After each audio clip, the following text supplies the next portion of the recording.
ዛሬ የማካፈላችሁ ቃል በመልእክቱ ወይም ደግሞ በወንጌል ክፍሉ ላይ አይደለም፣ ርዕስ ተሰጥቶኛል። በዛ ርዕስ ላይ ነው የማካፈላችሁ።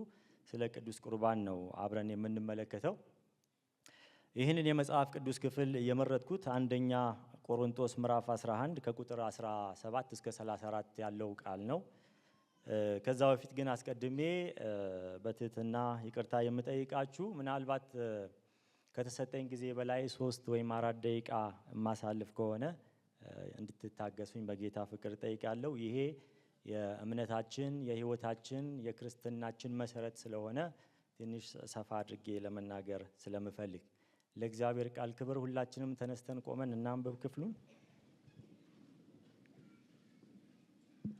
አንደኛ ቆሮንቶስ ምዕራፍ 11 ከቁጥር 17 እስከ 34 ነገር ግን በምትሰበሰቡበት ጊዜ ለሚከፋ እንጂ ለሚሻል ስላልሆነ ይህን ትእዛዝ ስሰጥ የማመሰግናችሁ አይደለም። በመጀመሪያ ወደ ማህበር ስትሰበሰቡ በመካከላችሁ መለያየት እንዳለ እሰማለሁና በአንድ በኩልም አምናለሁ፣ በእናንተ ዘንድ የተፈተኑት እንዲገለጡ በመካከላችሁ ወገኖች ደግሞ ሊሆኑ ግድ ነውና። እንግዲህ አብራችሁ ስትሰበሰቡ የምትበሉት የጌታን ራት አይደለም።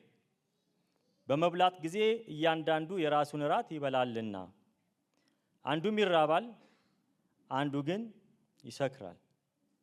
የምትበሉባቸውና የምትጠጡባቸው ቤቶች የላችሁምን? ወይስ የእግዚአብሔርን ማህበር ትንቃላችሁን? አንዳችም የሌላቸውን ታሳፍራላችሁን? ምን ልበላችሁ? በዚህ ነገር ላመስግናችሁን? አላመሰግናችሁም። ለእናንተ ደግሞ አሳልፌ የሰጠሁት እኔ ከጌታ ተቀብያለሁና ጌታ ኢየሱስ አልፎ በተሰጠባት በዚያች ሌሊት እንጀራን አንስቶ አመሰገነ፣ ቆርሶም እንካችሁ ብሉ፣ ይህ ስለ እናንተ የሚሰጥ ሥጋዬ ነው፣ ይህን ለመታሰቢያዬ አድርጉት አለ። እንደዚሁም ከራት በኋላ ጽዋውን ደግሞ አንስቶ ይህ ጽዋ በደሜ የሚሆን አዲስ ኪዳን ነው፣ በጠጣችሁት ጊዜ ሁሉ ይህን ለመታሰቢያዬ አድርጉት አለ። ይህን እንጀራ በበላችሁ ጊዜ ሁሉ ይህንንም ጽዋ በጠጣችሁ ጊዜ ሁሉ ጌታ እስኪመጣ ድረስ ሞቱን ትናገራላችሁና። ስለዚህ ሳይገባው ወይም ሳይገባው ይህን እንጀራ የበላ ወይም የጌታን ጽዋ የጠጣ ሁሉ የጌታ ሥጋና ደም ዕዳ አለበት። ሰው ግን ራሱን ይፈትን፣ እንዲሁም ከእንጀራው ይብላ ከጽዋውም ይጠጣ። ሳይገባው ወይም ሳይገባው የሚበላና የሚጠጣ የጌታን ሥጋ ስለማይለይ ለራሱ ፍርድ ይበላልና ይጠጣልምና። ስለዚህ በእናንተ ዘንድ የደከሙና የታመሙ ብዙዎች አሉ፣ አያሌዎችም አንቀላፍተዋል።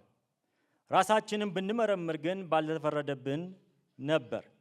ነገር ግን በተፈረደብን ጊዜ ከዓለም ጋር እንዳንኮነን በጌታ እንገሰጻለን። ስለዚህ ወንድሞቼ ሆይ ለመብላት በተሰበሰባችሁ ጊዜ እርስ በርሳችሁ ተጠባበቁ። ማንም የራበው ቢኖር ለፍርድ እንዳትሰበሰቡ በቤቱ ይብላ፣ የቀረውንም ነገር በመጣው ጊዜ እደነግጋለሁ። ይህ የእግዚአብሔር ቃል ነው። እንጸልይ። በጌታ በኢየሱስ ክርስቶስ ስም እኛ ልጆች በፊትህ ተሰብስበናልና ሕያው የሆነውን ቃልህን በዚህ ማለዳ እንድታስተምረን እንጸልያለን። ጌታ ሆይ ይህን እድል የሰጠህን አንተ ነህ። ቃልን እንድንሰማ ወደዚህ ያመጣህን አንተ ነህ። ጠላት በብዙ አይነት ምክንያት ወደ ኋላ ሊያስቀረን ፈልጎ ነበር።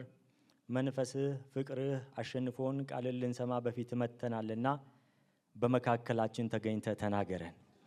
ቃልህ ይፈውሳል፣ ቃልህ ይገስጻል፣ ቃልህ ያጽናናል። ጌታ ሆይ ቃልህ ጨለማን ያበራል፣ ቃልህ በሽታን ከኛ ላይ ያነሳል። እግዚአብሔር ሆይ ቃልህ ተጽዕኖን ከኛ ላይ ያነሳል።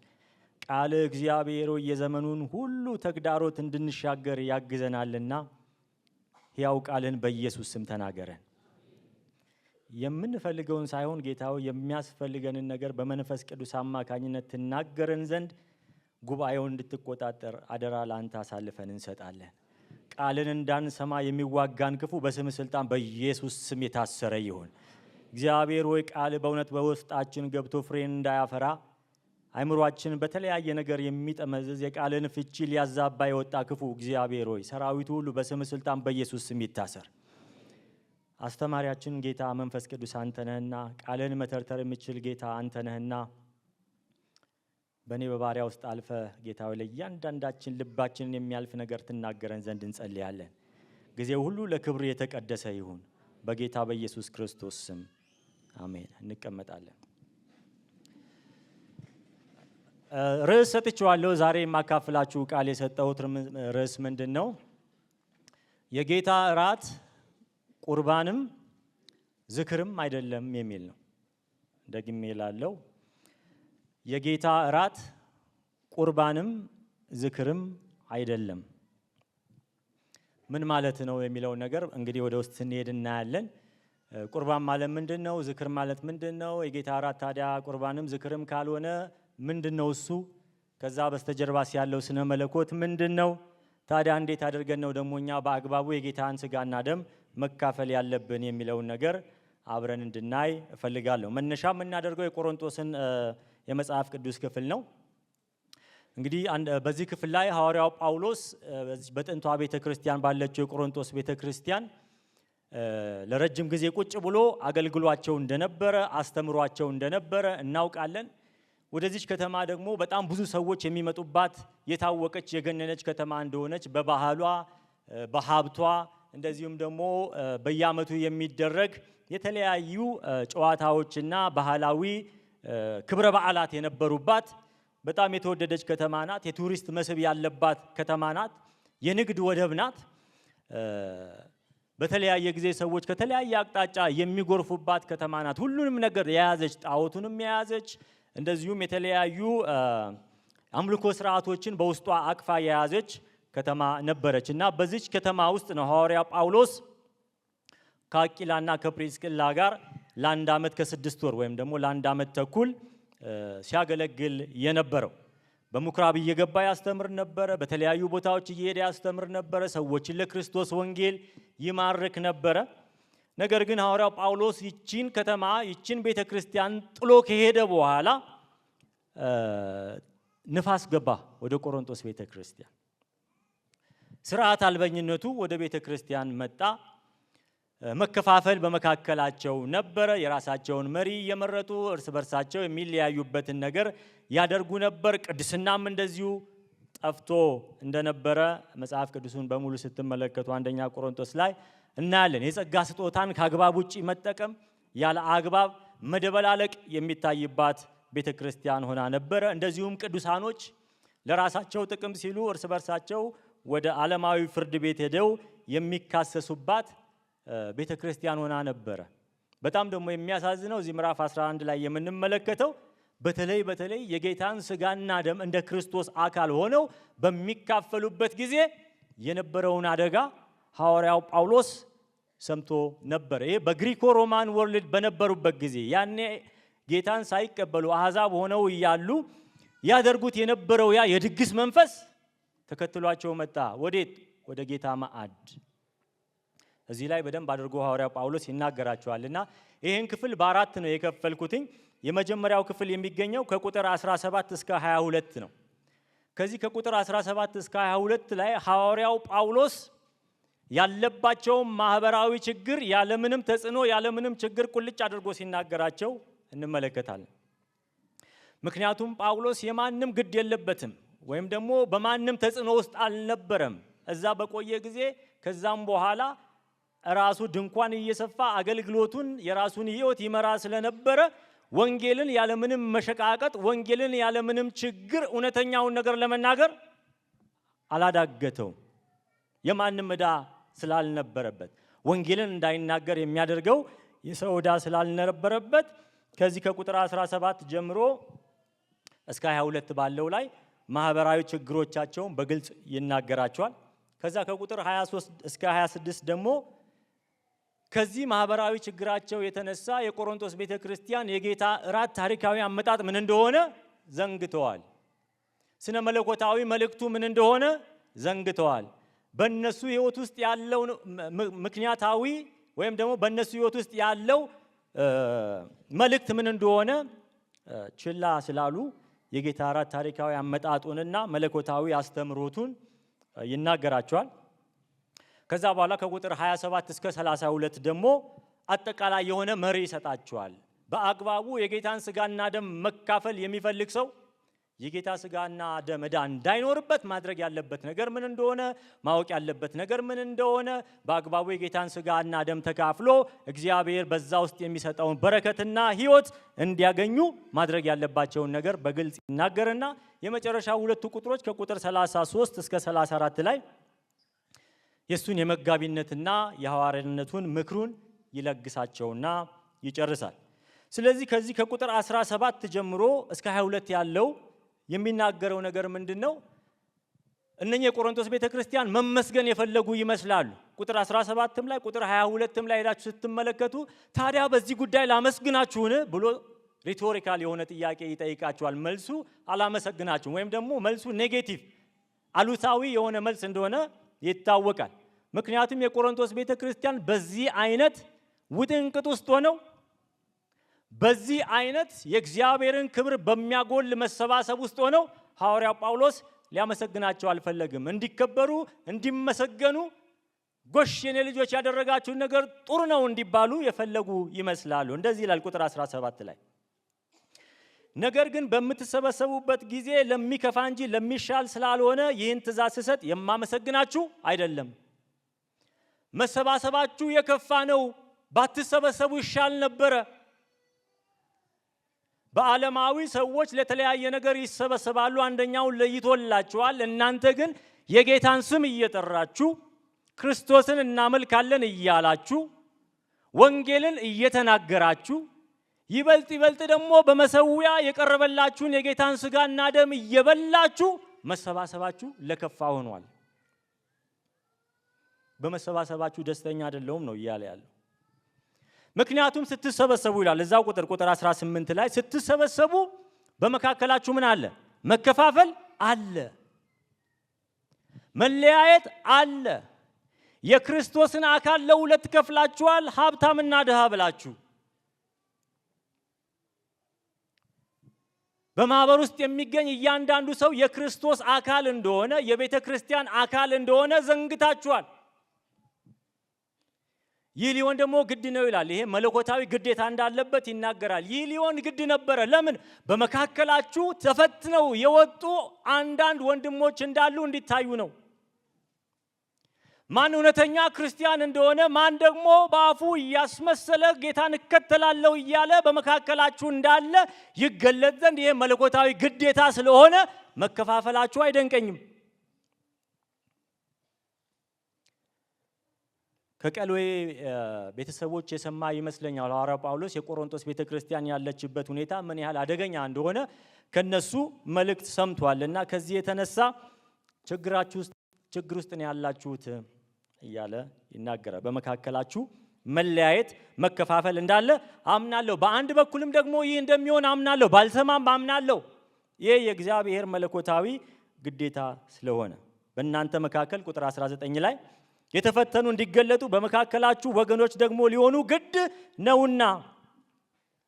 ከዛ በኋላ ምን ይላችኋል? ቁጥር 20 ላይ እንግዲህ አብራችሁ ስትሰበሰቡ፣ በጣም ልብ የሚያወርድ ነገር ነው የሚናገረው። እንግዲህ አብራችሁ ስትሰበሰቡ የምትበሉት የጌታን እራት አይደለም። አምልኮው እያለ፣ ዝማሬው እያለ፣ ቅዳሴው እያለ፣ ቅዱስ ቁርባኑን በመሰዊያ ላይ እያለ እየተካፈልን ደስ ብሎን በወይንም ውስጣችንን እያረሰረስን አንዳንዶቻችንም ሞቅ ብሎን፣ ግን ሐዋርያው ጳውሎስ ምንድነው የሚላቸው? የምትበሉት የጌታ እራት አይደለም። ምናልባትም ለአምልኮ ቤቱን የሰጧችሁ ባለጸጎች የእነሱን ድግስ ነው እየበላችሁ ያላችሁት። ፕሪስቂላም አቂላም ሊሆኑ ይችላሉ። ጋዩስም ሊሆን ይችላል።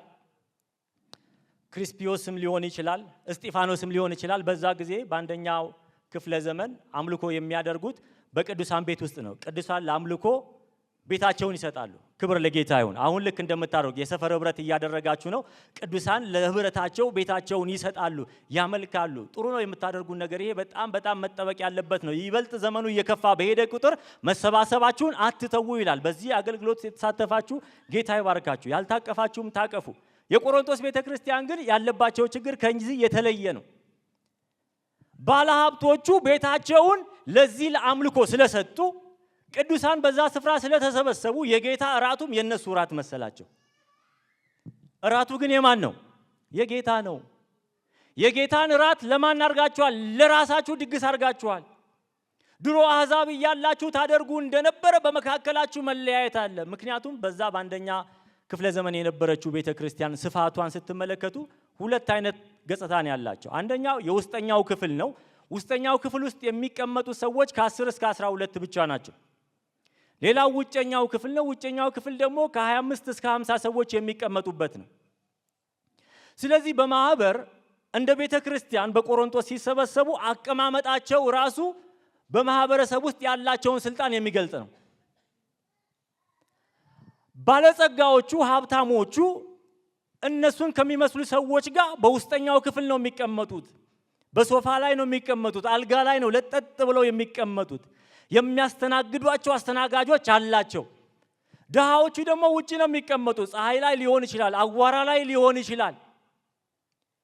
በጉባኤ ስትሰበሰቡ አቀማመጣችሁ ራሱ እንደ እግዚአብሔር ሐሳብ አይደለም። ምክንያቱም ማህበሩን እየከፈላችሁ ነው።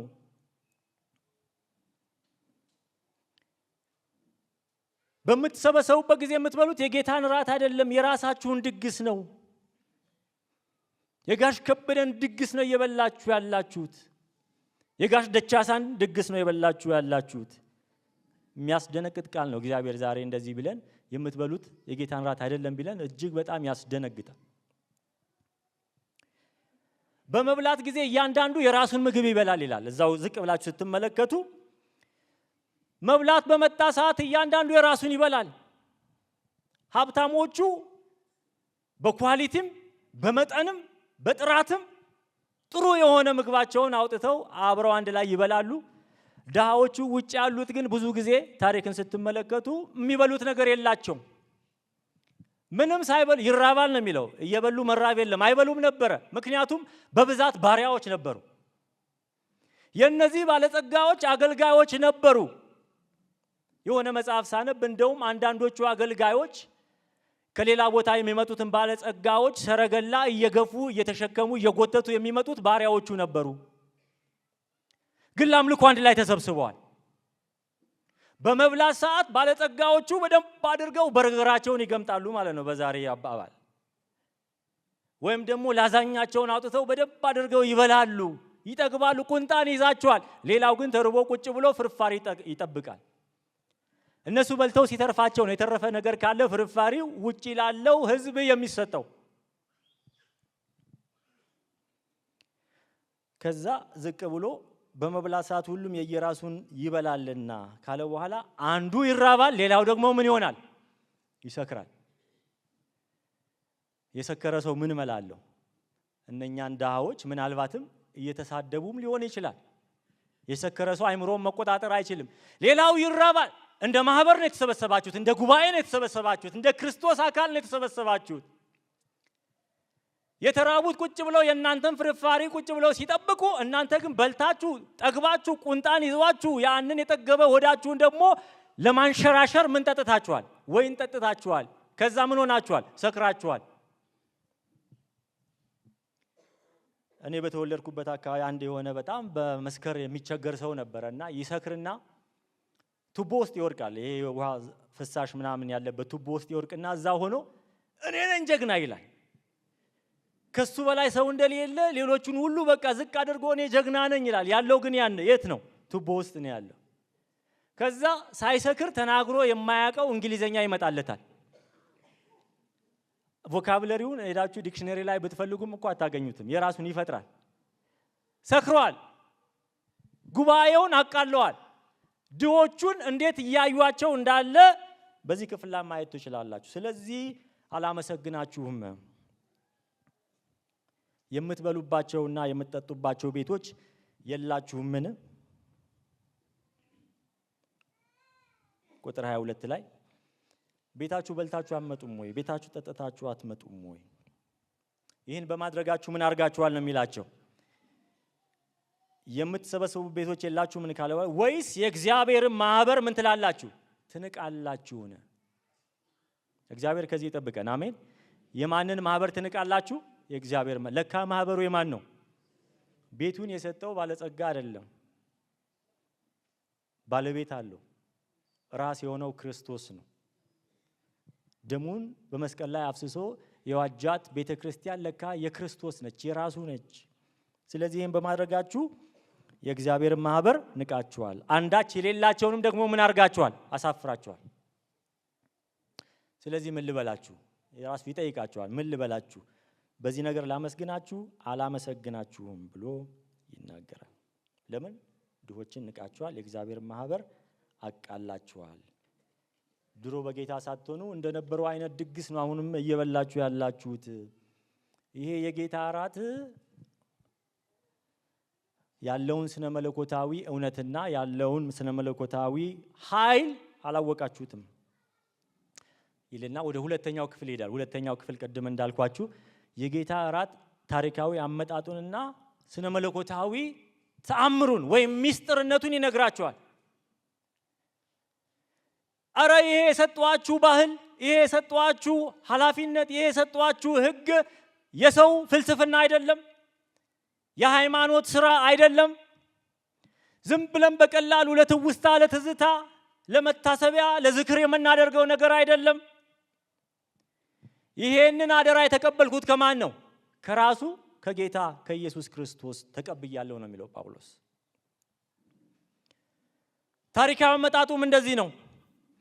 ጌታ ኢየሱስ አልፎ በተሰጠባት በዚያች ሌሊት ቁጥር 22 ላይ ቁጥር 23 ላይ እንጀራን አንስቶ አመስግኖ ቆርሶ እንካችሁ ብሎ ይህ ስለናንተ የሚሆን ሥጋዬ ነው ብሏል። ይህን ህግ የደነገገው ማን ነው? ክርስቶስ። ይህን ስርዓት የደነገገው ማን ነው? ክርስቶስ ነው።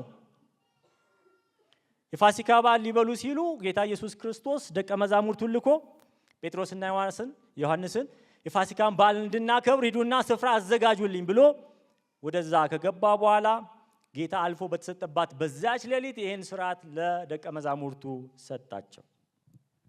እንጀራን አንስቶ ቆርሶ አመስግኖ ባርኮ እንጀራን ይላል። ህብስት ቢባል ጥሩ ነው። የህብስት የሚል ትራንስሌሽን አለ። እሱኛው ሞር ከኦሪጂናል ቋንቋው ጋር ይሄዳል። እና ህብስቱን አንስቶ ቆርሶ ሰጣቸውና ምን አለ? እንካችሁ ብሉ፣ ይሄ ምኔ ነው? ሥጋዬ ነው።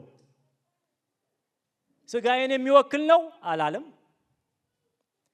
ወደፊት ተሰቅዬ ከሞትኩ በኋላ ስነሳ የሆነውን ትንሣኤ የሚያሳይ ነው አላለም። ህብስቱን አነሳ፣ ባርኮ ቀደሰና ምን አላቸው? ሰጣቸው። ከዛ ይሄ ምኔ ነው አላቸው? ሥጋዬ ነው። ክብር ለኢየሱስ ይሁን።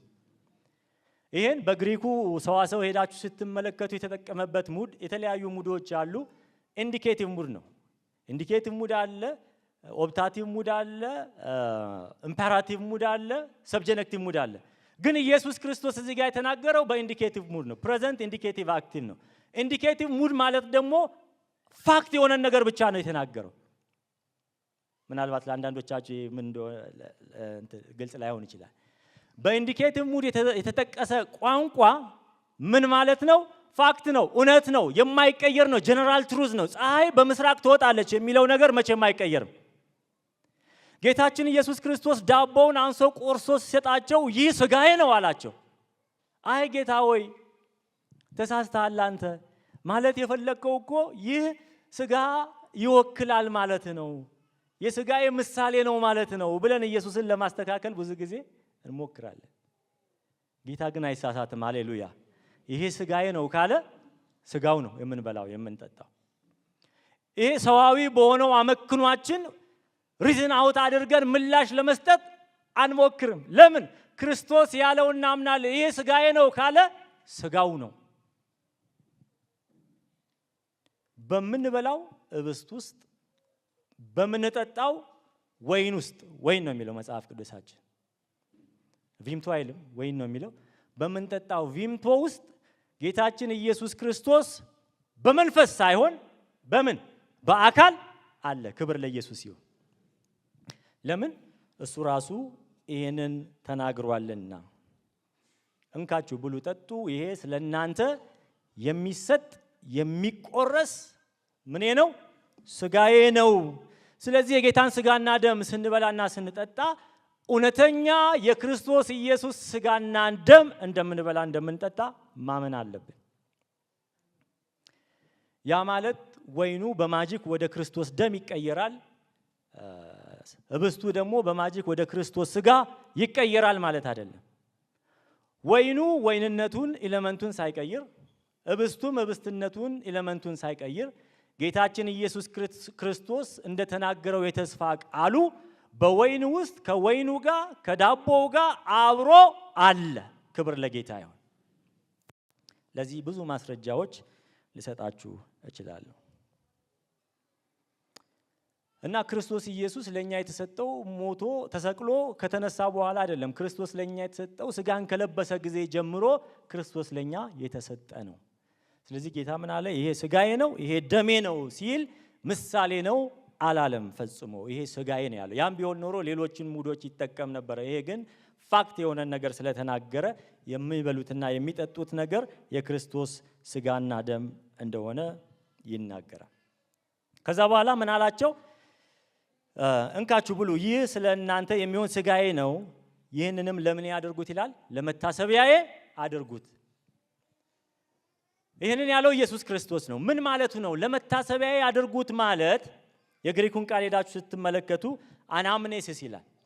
አናምኔሲስ ማለት ከአይምሯችሁ እንዳልጠፋባችሁ፣ ማን እንደሆንኩ እንዳትረሱኝ፣ እኔን እንድትዘክሩኝ ነው፣ እኔን እንድታስታውሱኝ ነው ማለቱ አይደለም። ይሄን ለመታሰቢያ አድርጉት ብሎ ሲናገር አናምኔሲስ የሚለው ቃል ቅዱስ ቁርባኑ ከሚያውጀው ኢየሱስ ክርስቶስ በመስቀል ላይ ከሰራው ነገር ጋር የሚመጥን የተቀደሰ ሕይወት ኑሩ ማለቱ ነው። የቆሮንቶስ ቤተክርስቲያን ያ ሕይወት አልነበራቸውም። የክርስቶስን አካል የሚከፍሉ ነበሩ እንጂ የጌታ እራት እንደሆነ አለማወቅ ወይም ኢየሱስ ማን እንደሆነ እንደጠፋባቸው መጽሐፍ ቅዱሱ አይናገርም። ስለዚህ ይህንን በየጊዜው የምታስታውሱት ተስካር ወይም ደግሞ ዝክር አድርጉት ማለት አይደለም። ለመታሰቢያ ያድርጉት ሲል አንድ ምሳሌ ልስጣችሁ። ይህንኑ ተመሳሳይ ቃል አናምኔሲስ የሚለውን በብሉይ ኪዳንም በአዲስ ኪዳንም በሰብተዋጀንት መጽሐፍ ቅዱስ ክፍል ላይ ሄዳችሁ ስታነቡ እንደዚህ ይላል፣ እስራኤላውያን እግዚአብሔርን ረሱ ይላል። አንድ አይነት ቃል ነው የሚጠቀመው አናምኔሲስ የሚለው። ምን ማለት ነው? ከግብፅ ያወጣቸው እግዚአብሔር ማን እንደሆነ ከአይምሯቸው ጠፋባቸው ማለት ነው? አይደለም። እስራኤላውያን እግዚአብሔርን ረሱ ብሎ ሲናገር አካሄዳቸው ከእግዚአብሔር አካሄድ ውጪ ሆነ። ጣዖትን ማምለክ ጀመሩ። የእግዚአብሔርን ሕግ ችላ ማለት ጀመሩ። ላይፍ ስታይላቸው በሙሉ እንደ አሕዛብ ሆነ። በአሕዛብ ነገስታት ልባቸው ተወሰደ ማለት ነው። እንደዚሁም እስራኤላውያን እግዚአብሔርን አስቡ ብሎ ሲናገር እግዚአብሔር ያኔ ከግብፅ ምድር ያወጣን እሱ ነው ብለው አስታወሱ ማለት አይደለም። እግዚአብሔርን አሰቡ ወይም ደግሞ እግዚአብሔርን አስታወሱ ሲል ለሕጉ ተገዢ ሆኑ። አትስረቅ፣ አትግደል፣ አታመንዝር የሚለውን ትእዛዝ መኖር ጀመሩ። ልባቸው ወደ እግዚአብሔር መለሱ፣ ንስሐ ገቡ፣ የእግዚአብሔርን ፊት ፈለጉ። ምህረት እግዚአብሔር እንዲያደርግላቸው በንስሐ ወደ ጌታ ተመለሱ። ከጣዖት ራቁ። በባልንጀራቸው ላይ ክፉ ማድረግን ተዉ ማለት ነው። ስለዚህ ወገኖቼ ሆይ የጌታን እራት ስናከብር ዝክር እያደረግን አይደለም፣ ትውስታ እያስታወስን አይደለም። ነገር ግን ያ ቅዱስ ቁርባኑ የሚያውጀውን ስነ መለኮታዊ ሕይወት እንድንኖር ጌታችን ኢየሱስ ክርስቶስ እያዘዘን ነው። ምንድነው ስነ መለኮታዊ መልእክቱ? ይሄ ራሱን አሳልፎ ለእናንተ የሰጠው ክርስቶስ አሁን በመሰዊያው ላይ በቅዱስ ቁርባን ወይም ደግሞ በጌታ እራት ለእናንተ ምን ብሏል? ተሰጥቷችኋል። መልእክቱ ምንድነው? ራስን ለሌሎች አሳልፎ መስጠት ነው። በቆሮንቶስ ቤተክርስቲያን ግን የነበረው መልእክት ምንድነው? ሰልፊሽነስ ነው፣ ራስ ወዳድነት ነው። በተቃራኒው ማለት ነው። ክርስቶስ ይሄው ራሴን አሳልፌ ለእናንተ ሰጥቻለሁና እርስ በራሳችሁ ተዋደዱ፣ እንደ ክርስቶስ አካል እርስ በራሳችሁ ተያዩ እያለ እነሱ ግን ራሳቸውን ከፋፍለው ማህበሩን እያስራቡ ማህበሩን እያሳፈሩ ለግላቸው ጥቅም ለራሳቸው ክብር ያንን ጉባኤ ያደርጉ ነበር።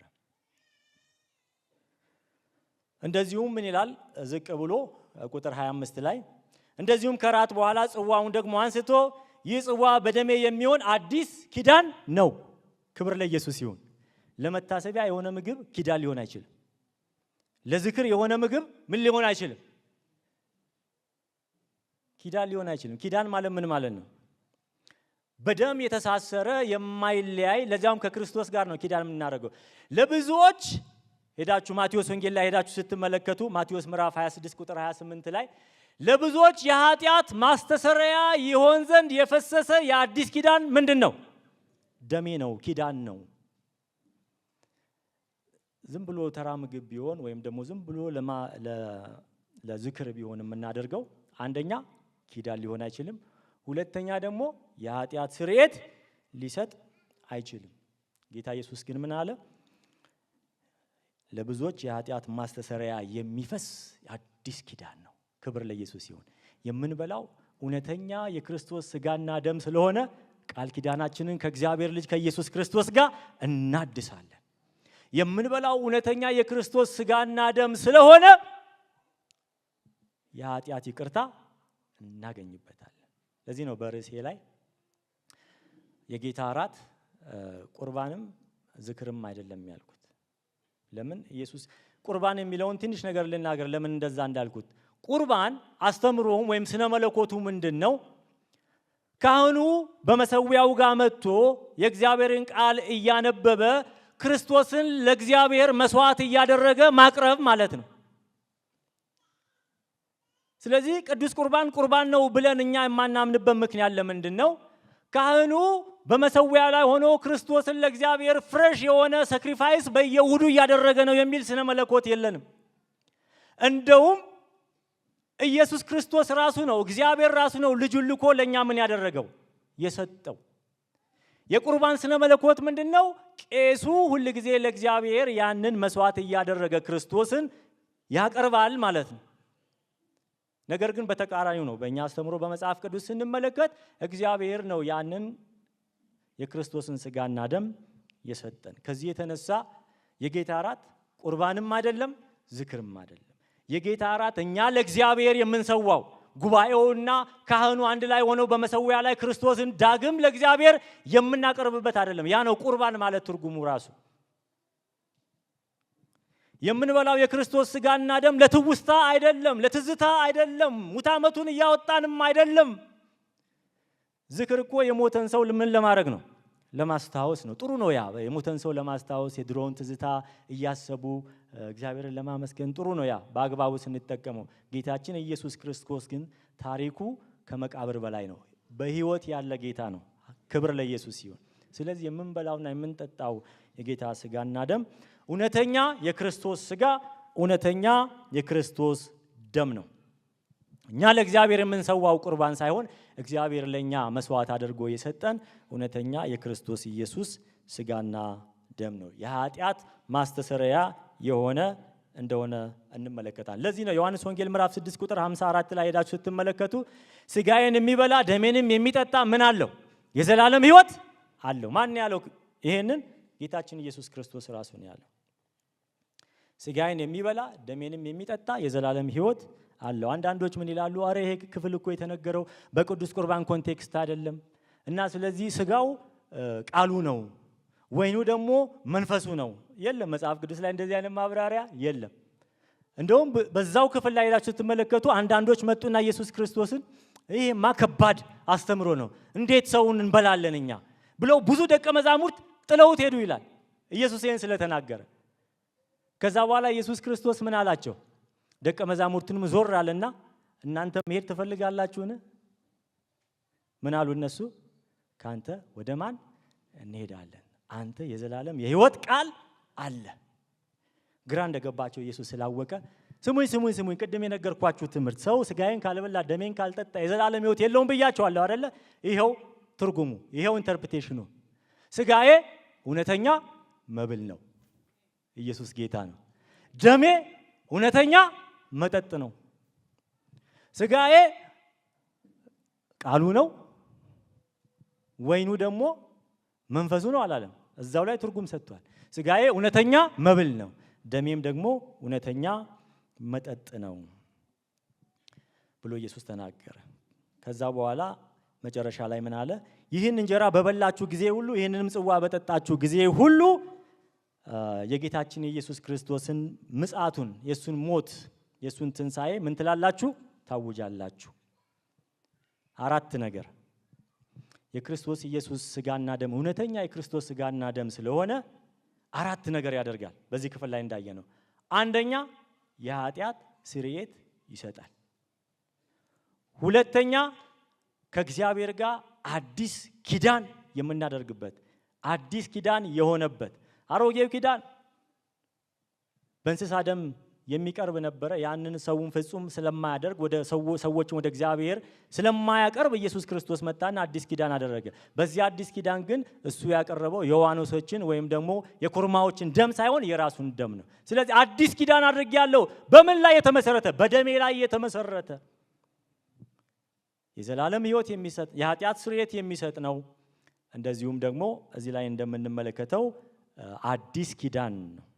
ለብዙዎች የኃጢአት ስርየት የሚፈስ አዲስ ኪዳን ነው።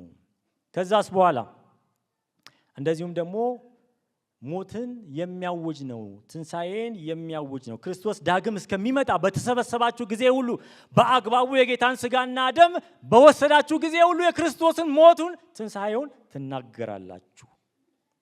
ይሄ የክርስቶስ እውነተኛ ስጋና ደም ይህን ሁሉ የማድረግ ኃይል አለው። ከዚህ የተነሳ ይሄንን ስነ መለኮት በሚቃረም መልኩ ተሰብስባችኋል። የእግዚአብሔር ፍርድ በእናንተ ላይ እየመጣባችሁ ነው። እንደዚህ በማድረጋችሁ ይላል። እንደውም ቁጥር 31 ላይ ሄዳችሁ ብትመለከቱ እንደዚህ በማድረጋችሁ ይሄ እውነተኛውን የክርስቶስ ስጋና ደም ስላቃለላችሁ አንዳንዶች በመካከላችሁ ምን ሆነዋል? ደክመዋል። በስጋም ደክመዋል፣ በመንፈስም ደክመዋል። አንዳንዶች ደግሞ እንደውም ምን ብለዋል? ታመዋል፣ በሽተኞች ሆነዋል። ከዚህ የተነሳ በቆሮንቶስ ቤተክርስቲያን አያሌዎችም ደግሞ በመካከላችሁ ምን ሆነዋል? አንቀላፍተዋል። ሐዋርያው ጳውሎስ የቅዱሳንን ሞት ሲናገር ትንሽ ዝቅ አድርጎ ነው የሚናገረው። ክብር ለኢየሱስ። ምን ይላቸዋል? አንቀላፍተዋል። ምን ማለቱ ነው? ሞተዋል። ስጋዊ ሞት ሞተዋል። ለዝክር ብቻ የምናደርገው ምግብ ከሆነ እንዴት እንደዚህ አይነቱን ፍርድ ያመጣል? የጌታ እራት ዝክር ብቻ ከሆነ እንዴት ኪዳን ሊሆን ይችላል? የጌታ እራት ቁርባን ብቻ ከሆነ እንዴት ኪዳን ሊሆን ይችላል? እንዴት የኃጢአት ስርየት ሊሰጥ ይችላል የሚለውን ነገር መጠየቅ ያስፈልጋል።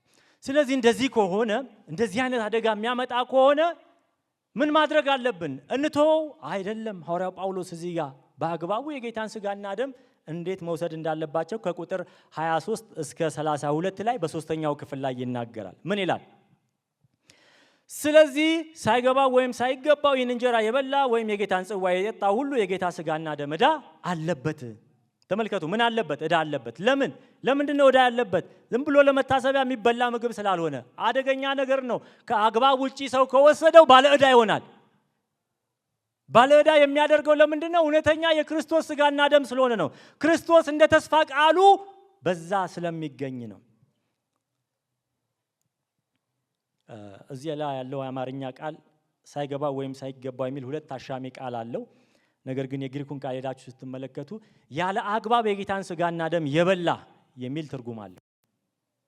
ምክንያቱም በግሪኩ ያኛው አድቨርብ ነው። አድቨርብ ደግሞ ኳሊፋይ የሚያደርገው ወይም የሚገልጸው አድቨርብ አክሽንን ነው፣ ድርጊትን ነው። ስለዚህ ሐዋርያው ጳውሎስ ሰዎቹን ሳይሆን እንደ ሰውነት እዛ ጋር እየነቀፈ ያለው በጌታ ስጋና ደም ጊዜ የጌታን ስጋና ደም የምታደርጉበት አደራረጋችሁ ስርዓት አልባ ሆኗል። ድርጊታችሁ ትክክል አይደለም። ስለዚህ ባለ ዕዳ ናችሁ። ያ ማለት ምን ማለት ነው? ኳሊፋይ እንድታደርጉ በመካከላችሁ ያለውን ችግር አስወግዱ እያለ አይደለም። ሰው ለጌታ ስጋና ደም ብቁ የሚሆነው በክርስቶስ በማመኑ ብቻ ነው። ክብር ለጌታ ይሁን። መታመኛችን፣ ትምክታችን ብቁ ያደረገን ማን ነው? ክርስቶስ ነው። ሰው ግን በክርስቶስ ብቁ ከሆነ በኋላ በሁለት አይነት መልኩ የጌታን ስጋና ደም ሊካፈል ይችላል። አንደኛው በአግባቡ የጌታን ስጋና ደም ሰው ሲቀበል ሕይወት ያገኛል፣ ፈውስ ያገኛል፣ ጸጋን ይቀበላል፣ ከእግዚአብሔር ጋር ኪዳንን ያደርጋል፣ የኃጢአት ስርየትን ያደርጋል፣ የዘላለም ሕይወትን ያገኛል። ክብር ለጌታ ይሁን። በአግባቡ ግን የጌታን ስጋና ደም ሰው ካልተካፈለ በቆሮንቶስ ቤተክርስቲያን እንዳለው የእግዚአብሔር ተግሳጽ። ይህንንም ጌታ የሚያደርገው ለምንድን ነው? ሊያጠፋችሁ አይደለም። ምን ስለሆነ ነው የሚላቸው? ስለሚወዳችሁ። ቁጥር 32 ላይ ሄዳችሁ ስትመለከቱ እግዚአብሔር የቆሮንቶስን ቤተክርስቲያን ስለሚወዳቸው በመጨረሻው ዘመን ከዓለም ጋር አንድ ላይ ተፈርዶባቸው ወደ ሲኦል እንዳይሄዱ አሁን ያለ አግባብ የጌታን ስጋና ደም እየበሉ ስላሉ እግዚአብሔር ምን እያደረጋቸው ነው? እየቆነጠጣቸው ነው፣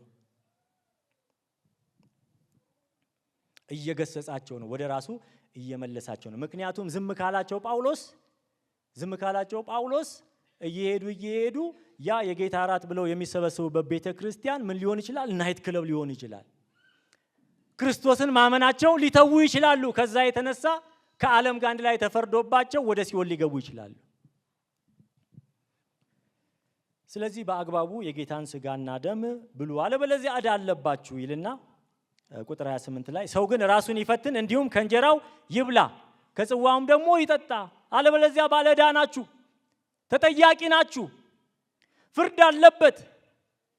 ያ ማለት ግን እያስፈራራዋችሁ አይደለም። እግዚአብሔር ይህን ለኃጢአት ስርየት ሰጥቷችኋልና በአግባቡ የጌታን ስጋና ደም ተካፈሉ ብሎ ይመክራቸዋል። ታዲያ ምን ማለት ነው በአግባቡ የጌታን ስጋና ደም መቀበል ማለት? ቁጥር 28 ላይ ሰው ግን ራሱን ምን ይበል? ይፈትን፣ እንደዚሁም ከእንጀራው ምን ይበል? ይብላ፣ ይጠጣ እያለ ይናገራል። በአጭር ቃል ምን ማለት ነው? ሰው ራሱን ይፈትን ማለት ንስሐ ይግባ ማለት ነው። የጌታን ስጋና ደም ለመብላት ስትመጡ በመካከላችሁ መለያየት እንዳይኖር፣ የክርስቶስን አካል የሚለይ ጉዳይ እንዳይኖር ንስሐ ገብታችሁ፣ በግላችሁ ንስሐ ገብታችሁ፣ በማህበር ደግሞ አንድ ላይ መጣችሁ በቅዳሴ ውስጥ ካህኑ እዚህ ጋር ቆሞ ኃጢአታችንን ወደ እግዚአብሔር አቅርቦ የእግዚአብሔር ምሕረት ደግሞ እንደዚሁ ለኛ በሚናገርበት ጊዜ ኃጢአታችሁን እግዚአብሔር ምን ብሏችኋል? ይቅር ብሏችኋል ብሎ ሲያውጅ ያን ጊዜ ራሳችንን ፈተንም ማለት ነው።